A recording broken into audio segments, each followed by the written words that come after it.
নমস্কার বন্ধুরা, অনুভা কুকিংয়ে আপনাদের সবাইকে স্বাগত জানাই। আজ আপনাদের সঙ্গে চিচিঙ্গে দিয়ে চিংড়ি মাছের রেসিপি শেয়ার করব। ভিডিওটা সবাই দেখতে থাকুন।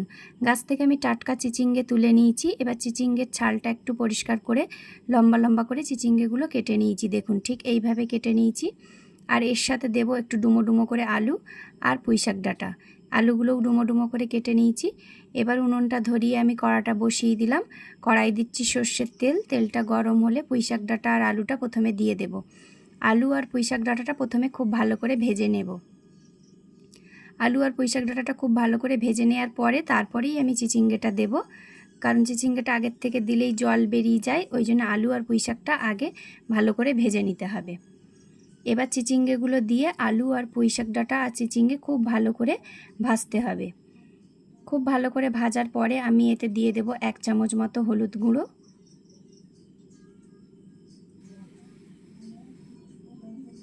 1 চামচ মতো হলুদ গুঁড়ো দিচ্ছি, আর দিচ্ছি 1 চামচ মতো লঙ্কার গুঁড়ো, আর পরিমাণ মতো নুন দিলাম। এবার সমস্ত মশলার সঙ্গে খুব ভালো করে চিচিঙ্গেটা কষাতে হবে। এদিকে শিলের মধ্যে একটু কালো সর্ষে আর পোস্ত আমি বেটে নেব। পোস্ত আর কালো সর্ষেটা আমার বাটা হয়ে গেছে।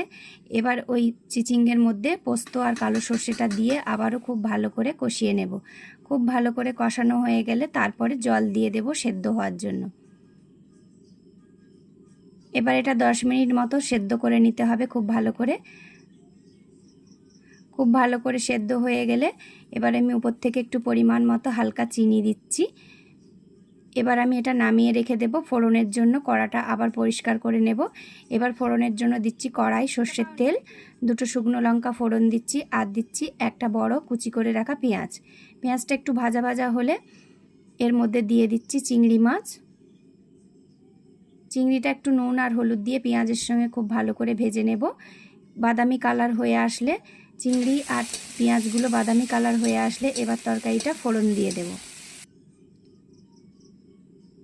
ফোড়ন দেওয়ার পরে 5 মিনিট মতো রান্না করে ঝোল শুকনো শুকনো করে নিলেই একদম রেডি।